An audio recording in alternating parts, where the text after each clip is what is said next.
चलिए गाइस, आज स्टार्ट करते हैं हम इनऑर्गेनिक केमिस्ट्री का टॉपिक एक इलेक्ट्रोनेगेटिविटी। इसके बारे में हम डिटेल में बात करते हैं, जितनी भी स्केल्स हैं, कैसे इलेक्ट्रोनेगेटिविटी को मेजर करते हैं, एक एक करके इनको देखते हैं। तो देखिए, सबसे पहले इलेक्ट्रोनेगेटिविटी की बात करें तो what is the definition of electronegativity? It is the tendency of a atom to attract the bonded pair of electron in a covalent molecule. देखिए, जैसे मेरे पास मान लीजिए ए बी एक कोवेलेंट मॉलिक्यूल है, दोनों ने एक एक इलेक्ट्रॉन की शेयरिंग करके बॉन्ड बनाया है। तो इस ए और बी में जिस एटम की इलेक्ट्रोनेगेटिविटी ज़्यादा होगी वो इन शेयर्ड इलेक्ट्रॉन पेयर को अपनी तरफ क्या करेंगे, पुल करेंगे, विड्रॉ करेंगे, जिससे इस पे आएगा निगेटिव चार्ज, जिसकी तरफ से इलेक्ट्रॉन गया उस पे आएगा पॉजिटिव चार्ज। यानी इलेक्ट्रॉन एफिनिटी क्या होती थी? It is a tendency of isolated atom, but electronegativity is the tendency of a bonded atom to attract shared electron pair towards itself is called electronegativity. यहाँ एक साथ दो इलेक्ट्रॉन अट्रैक्ट होते हैं, shared pair of electron attract होते हैं। Electronegativity depends upon ionisation potential and electron affinity. इन दोनों चीज़ों पे डिपेंड करती है। कैसे डिपेंड करती है अभी हम देखेंगे मोलिक्यूलर स्केल में। अब आती है इलेक्ट्रोनेगेटिविटी की स्केलिंग कैसे करते हैं। तो अपने पास तीन मेजर स्केल हैं जो बहुत ज़्यादा हम यूज़ करते हैं। एनसीईआरटी भी इन्हीं तीन को मेंशन करती है: Pauling scale, Mulliken scale and AR scale, Allred Rochow scale. तो ये तीन स्केल है, तीनों के थ्रू इलेक्ट्रोनेगेटिविटी को हम कैसे कैलकुलेट करते हैं हम देखेंगे। पॉलिंग स्केल बहुत ज़्यादा वाइडली एक्सेप्टेड है। पॉलिंग स्केल, हालांकि पॉलिंग स्केल का कोई मैथमेटिकल प्रूव नहीं है, it just a empirical formula, but देखते हैं। तो पॉलिंग ने किस बेसिस पे अपनी इलेक्ट्रोनेगेटिविटी स्केल दी? वो थर्मोकेमिकल डेटास का यूज़ किया इलेक्ट्रोनेगेटिविटी को कैलकुलेट करने के लिए। तो according to Pauling thermochemical datas ही gave a empirical relationship. Thermochemical datas का यूज़ करके उन्होंने एक एम्पेरिकल रिलेशनशिप दिया। वो क्या मानते थे? जैसे according to the Pauling, if A and B combine to form a covalent bond A B, अगर दो एटम है ए एंड बी, दोनों आपस में कंबाइन करके एक कोवैलेंट बॉन्ड बना रहे हैं ए बी, तो उनका मानना था the bond energy of A B is higher than the average bond energy of A and B B. यानी जो ए और बी की जो बॉन्ड एनर्जी है वो ए और बी और बी, यानी कुछ ऐसा है कि A2 plus B2 gives AB, कुछ ऐसा। तो ये जो AB की बॉन्ड एनर्जी है इन दोनों के एवरेज बॉन्ड एनर्जी से ज़्यादा होगी, और उसके बेसिस पे उन्होंने रिलेशन क्या दिया? X का मतलब इलेक्ट्रोनेगेटिविटी ऑफ A, X को आप इलेक्ट्रोनेगेटिविटी मान लीजिए, तो X is the electronegativity of A। XA का मतलब इलेक्ट्रोनेगेटिविटी ऑफ A, XB का मतलब इलेक्ट्रोनेगेटिविटी ऑफ एटम B। तो XA minus XB is equal to 0.208 root delta, under root delta. अब what is the meaning of delta? Delta is the actual bond energy minus 100% covalent bond energy. Actual bond energy minus 100% covalent bond energy. And 100% covalent bond energy का मतलब, जैसे मैंने बोला था ना कि suppose करिए ए की बॉन्ड एनर्जी है 1 किलो कैलोरी पर मोल, बी की बॉन्ड एनर्जी है B किलो कैलोरी पर मोल। माना ये जो ए है ए, इसकी बॉन्ड एनर्जी 1 किलो कैलोरी पर मोल, और बी की bond energy B kilo calorie. तो जो आपका डेल्टा होगा वो क्या होगा? आपका ज्योमेट्रिकल मीन्स रूट AB। तो आप देखिए, डेल्टा का मतलब actual bond energy minus 100% covalent bond energy. अभी क्वेश्चन करेंगे समझ में आएगा। तो देखिए, तो बेसिक फॉर्मूला तो यही है, XA minus XB electronegativity of A minus electronegativity of B is equal to 0.208 root delta.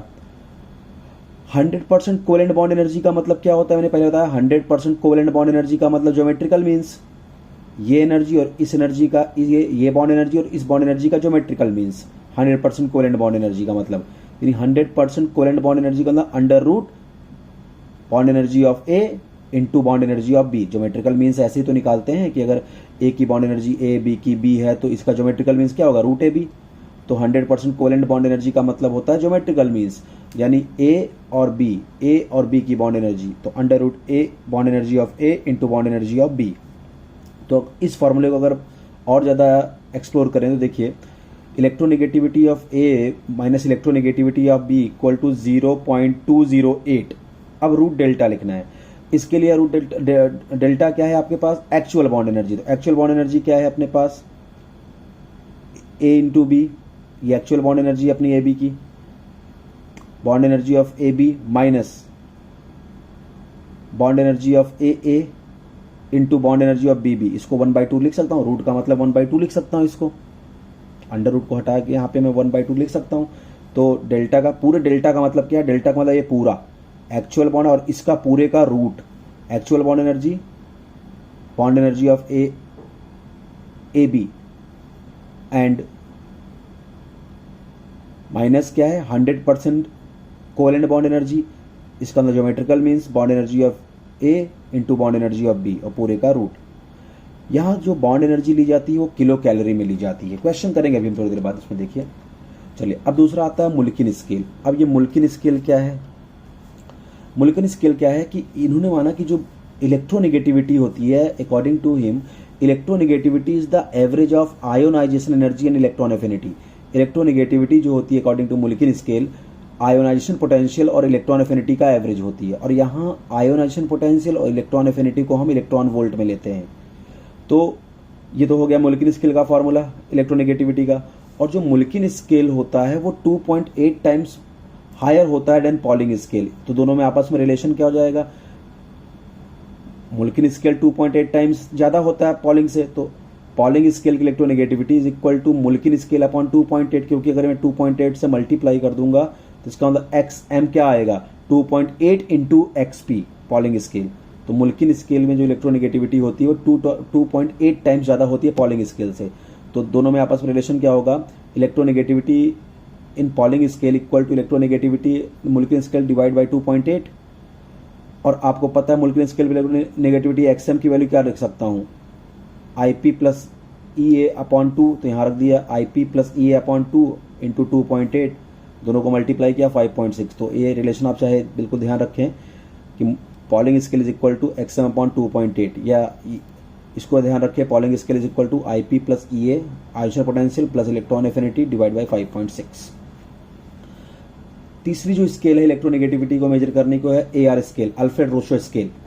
इसके हिसाब से इलेक्ट्रोनेगेटिविटी कैसे कैलकुलेट करते हैं? According to Allred Rochow scale electronegativity is equal to 0.3590 into Z effective nuclear charge divide by square of covalent radius plus 0.444। ये formula ध्यान रखेंगे, यहाँ पे जेड इफेक्टिव और कोवेलेंट रेडियस के हिसाब से इलेक्ट्रोनेगेटिविटी को कैलकुलेट किया गया है। ट्रेंड्स की बात करें कि लेफ्ट टू राइट और टॉप टू बॉटम चलने पे इलेक्ट्रोनेगेटिविटी कैसे वेरी करेगी? आपको पता है लेफ्ट टू राइट चलने पर साइज डिक्रीज होगा, साइज डिक्रीज होता है इफेक्टिव न्यूक्लियर चार्ज इंक्रीज होगा। अगर न्यूक्लियर चार्ज इंक्रीज होगा तो न्यूक्लियस की ताकत इलेक्ट्रॉन को खींचने के लिए बढ़ जाएगी, इसका मतलब इलेक्ट्रोनेगेटिविटी इंक्रीज होगी। तो लेफ्ट टू राइट चलने पर इलेक्ट्रोनेगेटिविटी इंक्रीज होती है। तो देखिए पॉलिंग स्केल पे कुछ इलेक्ट्रोनेगेटिविटी भी हमने लिखा है लेफ्ट टू राइट का सेकंड पीरियड का lithium, beryllium, boron, carbon, nitrogen, oxygen, fluorine और नियॉन।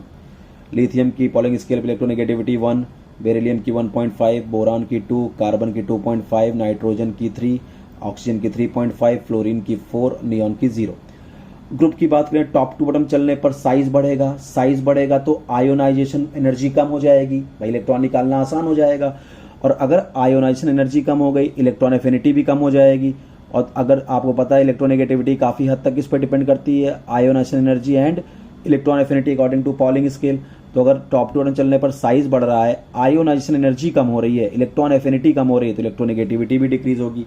तो क्या निकला कंक्लूजन? लेफ्ट टू राइट चलने पर इलेक्ट्रोनेगेटिविटी इंक्रीज होती है और टॉप टू बॉटम चलने पर इलेक्ट्रोनेगेटिविटी डिक्रीज होती है।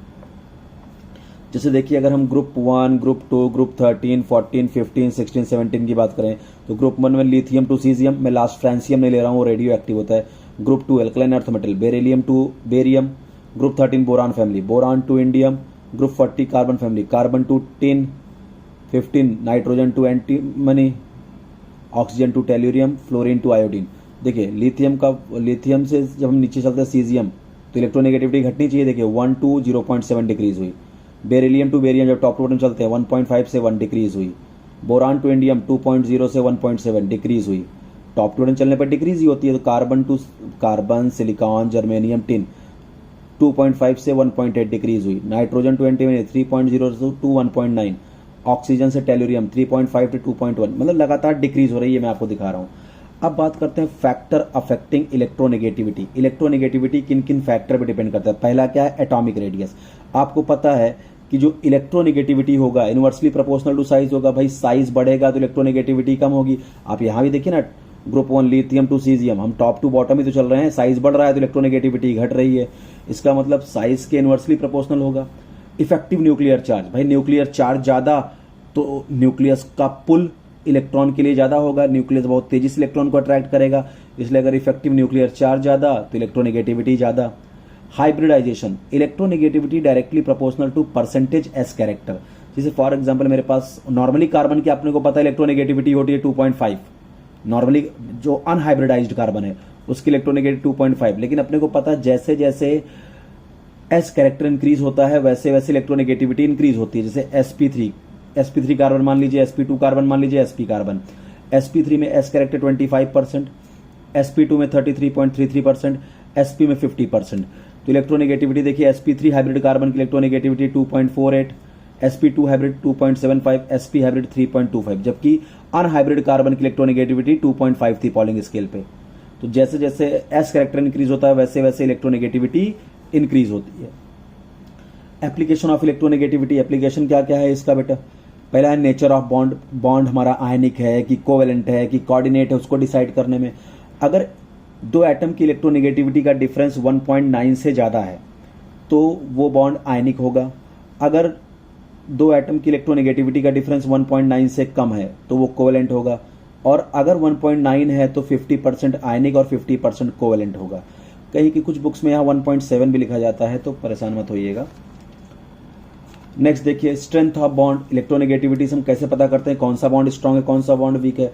अगर इलेक्ट्रोनेगेटिविटी डिफरेंस, जो भी दो एटम ने मिलकर बॉन्ड बनाया है उन दोनों एटम की इलेक्ट्रोनेगेटिविटी का डिफरेंस काफी ज्यादा है तो बॉन्ड क्या होगा, स्ट्रांग होगा। अगर इलेक्ट्रोनेगेटिविटी का डिफरेंस बहुत कम है दो एटम के बीच में तो उनसे उनके द्वारा बना बॉन्ड वीक होगा। जैसे हमसे पूछा HF, HCl, HBr, HI, तो बॉन्ड की स्ट्रेंथ आपको पता है H और F की इलेक्ट्रोनेगेटिविटी का डिफरेंस काफी ज्यादा है, उससे कम इलेक्ट्रोनेगेटिविटी का डिफरेंस H और Cl के बीच में है, उससे कम इलेक्ट्रोनेगेटिविटी का डिफरेंस हाइड्रोजन और ब्रोमीन के बीच में। तो जैसे जैसे इलेक्ट्रोनेगेटिविटी का डिफरेंस कम हो रहा है वैसे वैसे बॉन्ड की स्ट्रेंथ कम हो रही है। अगला एप्लीकेशन है कलर। अगर किसी भी कंपाउंड में 20% से कम अगर आयनिक कैरेक्टर है तो वो कंपाउंड कलर्ड होते हैं, यानी कोवेलेंट कैरेक्टर ज्यादा होता है तो कंपाउंड कलर होते हैं। तो अगर 20% से कम आयनिक कैरेक्टर है किसी कंपाउंड में तो कंपाउंड कलर्ड होगा। अगर 20% से ज्यादा आयनिक कैरेक्टर है तो वो कंपाउंड जनरली कलरलेस होता है। फॉर एग्जांपल देखिए, हमने लिया AgCl, AgBr, AgI, Ag2S। आयनिक कैरेक्टर AgCl में 80%, देखिए 20 से काफी ज्यादा है, इसका मतलब कलरलेस होना चाहिए, तो AgCl कलर व्हाइट PPT होता है इसका। AgBr 24, 20 से थोड़ा सा ज्यादा है, 20 से थोड़ा ज्यादा है तो देखिए लाइट येलो है। 15, 20 से कम है तो कलर होना चाहिए 15। AgI मस्टर्ड येलो, देखिए डार्क येलो आ गया। और Ag2S 4% आयनिक कैरेक्टर है, काफी ज्यादा कलर होगा, देखिए ब्लैक कलर है। यानी जैसे जैसे आयनिक कैरेक्टर कम हो रहा है वैसे वैसे कलर बढ़ रहा है, यानी जितना ज्यादा कोवेलेंट कैरेक्टर उतना ज्यादा कलर होगा। ये सब आयनिक कैरेक्टर का है। इससे अगर 100 से माइनस कर दो तो कोवेलेंट कैरेक्टर आ जाएगा। Higher the percentage of covalent character higher intense the colour. जितना ज्यादा कोवेलेंट कैरेक्टर होगा उतना ज्यादा कलर दिखाएगा। अब कुछ क्वेश्चन कर लेते हैं इलेक्ट्रोनेगेटिविटी पे। देखिए पहला क्वेश्चन है, arrange the following compound in order of decreasing stability. आपको HF दिया, NCl3 दिया, HBr, HI, HCl, इनके डिक्रीजिंग स्टेबिलिटी के ऑर्डर में अरेंज करिए। तो चलिए सबसे पहले इनका सबका इलेक्ट्रोनेगेटिविटी डिफरेंस निकाल लेते हैं। आपको पता है stability directly proportional to electronegativity difference. अगर इलेक्ट्रोनेगेटिविटी का डिफरेंस ज्यादा तो क्या होगा, आयनिक कैरेक्टर ज्यादा होगा। भाई अगर दो एटम के बीच में इलेक्ट्रोनेगेटिविटी का डिफरेंस ज्यादा है तो आयनिक कैरेक्टर ज्यादा होगा, और आयनिक कैरेक्टर ज्यादा होगा तो स्टेबिलिटी भी ज्यादा होगी। जैसे देखिए अपने को HF, HBr, HCl, NCl3, तो इन सब का देखिए पॉलिंग स्केल पहले हमने इलेक्ट्रोनेगेटिविटी लिख ली। फ्लोरीन का 4, क्लोरीन का 3.16, नाइट्रोजन 3.04, ब्रोमीन 2.8, आयोडीन 2.3, हाइड्रोजन 2.1। अब हमने क्या किया, सब में इलेक्ट्रोनेगेटिविटी का डिफरेंस निकाला। HF तो फ्लोरीन है 4.0, हाइड्रोजन 2.1, इलेक्ट्रोनेगेटिविटी का difference 1.9। HCl chlorine 3.0, hydrogen 2.1, 0.9। HBr bromine 2.8, hydrogen 2.1, इनकी इलेक्ट्रोनेगेटिविटी डिफरेंस 0.7। HI 2.3, 2.1, 0.2। तो आप खुद देखिए, अगर इन हाइड्रा एसिड्स को देखिए HF, HCl, HBr, HI, तो सबसे ज्यादा इलेक्ट्रोनेगेटिव डिफरेंस HF में है। सबसे स्टेबल कौन होगा, HF। उससे कम स्टेबल HCl, उससे कम स्टेबल HBr, उससे कम स्टेबल HI।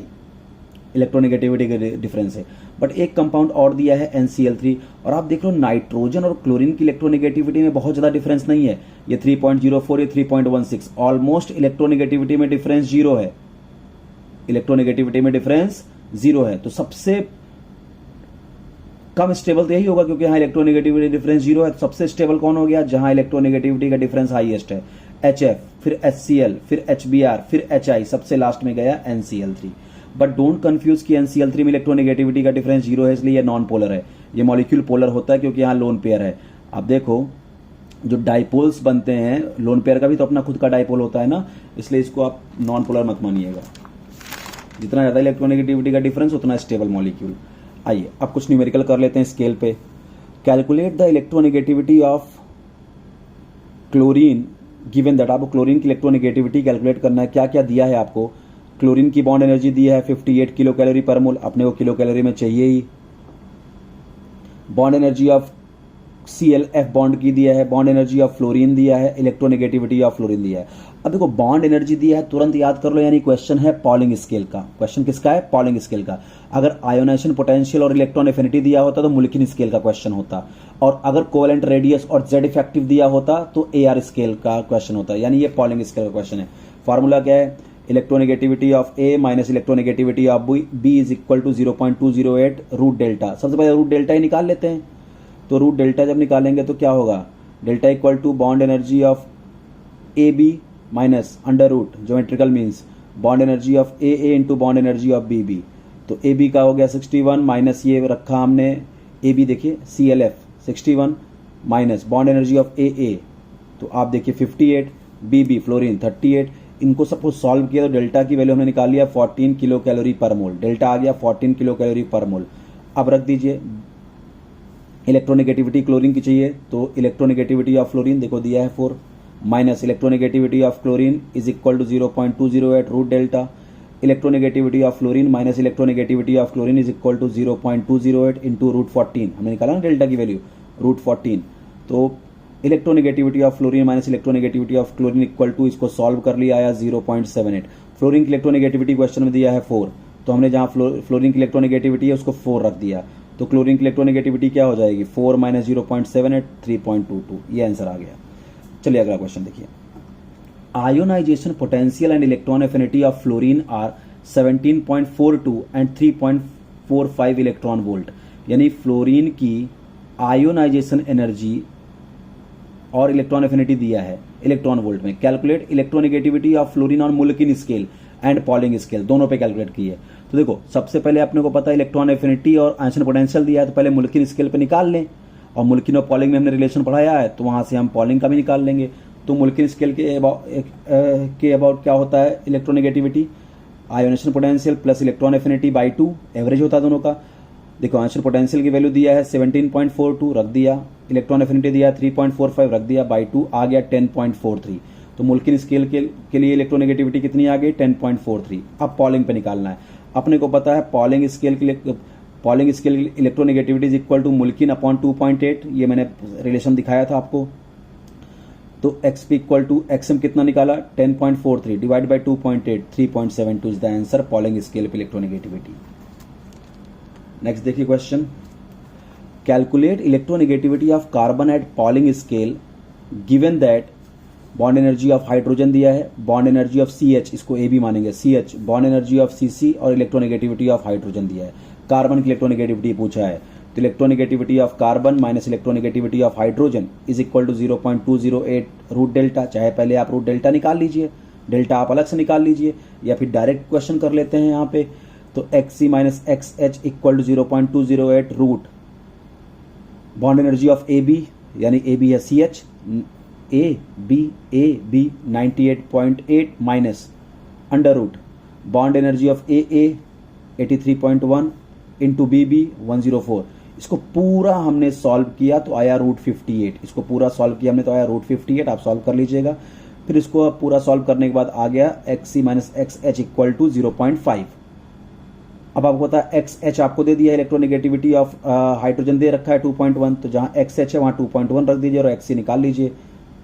0.5 प्लस 2.1 2.6। अगला क्वेश्चन दिया, arrange in decreasing order in strength of hydrogen bonding. हमको ऑक्सीजन दिया, सल्फर दिया, फ्लोरीन दिया, क्लोरीन दिया, नाइट्रोजन, इनको इनके हाइड्रोजन बॉन्डिंग की स्ट्रेंथ के ऑर्डर में अरेंज करिए। ठीक है, आपको पता है जो स्ट्रेंथ ऑफ हाइड्रोजन बॉन्डिंग होता है वो डायरेक्टली प्रोपोर्शनल होता है इलेक्ट्रोनेगेटिविटी ऑफ एटम। इलेक्ट्रोनेगेटिविटी अगर एटम की ज्यादा होती है, हाइड्रोजन बॉन्डिंग करने की टेंडेंसी ज्यादा होती है, यानी स्ट्रॉन्ग हाइड्रोजन बॉन्डिंग बनती है। जैसे मैं आपसे पूछूं कि HF, H2O और अमोनिया, यहां सबसे स्ट्रॉन्ग हाइड्रोजन बॉन्डिंग कौन करेगा, तो HF करेगा क्योंकि fluorine is the highest electronegative, फिर वाटर, फिर अमोनिया। जितना ज्यादा इलेक्ट्रोनेगेटिविटी होगी हाइड्रोजन बॉन्डिंग की स्ट्रेंथ उतनी ज्यादा होगी, स्ट्रॉन्ग हाइड्रोजन बॉन्डिंग होगी। तो स्ट्रेंथ ऑफ हाइड्रोजन डिपेंड करता है इलेक्ट्रोनेगेटिविटी ऑफ एटम पे, या inversely proportional to size. Size जितना छोटा होगा इलेक्ट्रोनेगेटिविटी करने की टेंडेंसी उतनी ज्यादा होगी। तो आप देखो सबसे हाईएस्ट इलेक्ट्रोनेगेटिविटी फ्लोरीन की है, फिर ऑक्सीजन की है, फ्लोरीन की है, फिर ये 4.0, ये 3.5, और नाइट्रोजन और क्लोरीन की ऑलमोस्ट बराबर होती है। नाइट्रोजन और क्लोरीन की क्या होती है, ऑलमोस्ट बराबर होती है, हमने इलेक्ट्रोनेगेटिविटी देखा है। बट थोड़ा सा नाइट्रोजन की इलेक्ट्रोनेगेटिविटी क्लोरीन से ज्यादा होती है, तो FON, फिर Cl, फिर S। अब यहां देखिए, calculate electronegativity of silicon using AR scale, Allred Rochow scale. Covalent radius of silicon is this much. देखो आपको कोवेलेंट रेडियस दिया है सिलिकॉन का, और आपसे पूछ रहा है कि इलेक्ट्रोनेगेटिविटी सिलिकॉन की क्या होगी AR स्केल से। तो AR स्केल का फॉर्मूला क्या है इलेक्ट्रोनेगेटिविटी का, 0.3590 into effective nuclear charge upon covalent radius, square of covalent radius, ये तो दिया है आपको, प्लस 0.744। अब बात आती है Z इफेक्टिव निकालना पड़ेगा पहले हमको सिलिकॉन का, तो आपको स्लेटर रूल आना चाहिए, Z इफेक्टिव निकालने के लिए। तो देखिए सिलिकॉन का पहले इलेक्ट्रॉनिक कॉन्फ़िगरेशन लिखा 1s2 2s2 2p6 3s2 3p2। तो आप देखिए जो अल्टीमेट सेल है उसमें 4 इलेक्ट्रॉन है, n-1 पेनल्टीमेट सेल में 6 और 2 8 इलेक्ट्रॉन है, और एंटी पेनल्टीमेट सेल में देखिए 2 इलेक्ट्रॉन है। तो Z इफेक्टिव कैसे निकालेंगे, 14 जो इसका इफेक्ट न्यूक्लियर चार्ज है 14 माइनस इन 4 इलेक्ट्रॉन का कंट्रीब्यूशन कितना है 0.35, मतलब जो अल्टीमेट सेल के इलेक्ट्रॉन होते हैं स्लेटर रूल में उनका, मान के चलता हूं आपको स्लेटर रूल आता होगा पीरियोडिक टेबल में, कि जो अल्टीमेट सेल के इलेक्ट्रॉन होते हैं उनका कंट्रीब्यूशन कितना होता है 0.35, पेनल्टीमेट का कंट्रीब्यूशन 0.85, उसके अंदर जितने भी इलेक्ट्रॉन होते हैं सबका कंट्रीब्यूशन 1 होता है। ये मान के चल रहा हूं आपको स्लेटर रूल आता है। तो effective nuclear charge equal to 14, ये स्क्रीनिंग मतलब अल्टीमेट सेल के इलेक्ट्रॉन स्क्रीनिंग कितने करते हैं 0.35 ऐसा कुछ। तो अब देखिए Z effective equal to 14 minus ये 4 इलेक्ट्रॉन 4 इंटू 0.35, ये 8 electron 8 into 0.85 into 2 into 1, solve किया, Z इफेक्टिव निकाल लिया 3.8। बस अब क्वेश्चन सॉल्व हो गया।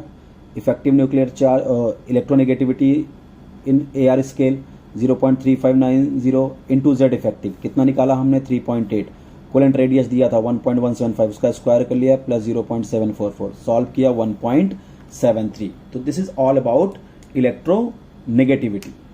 Thank you.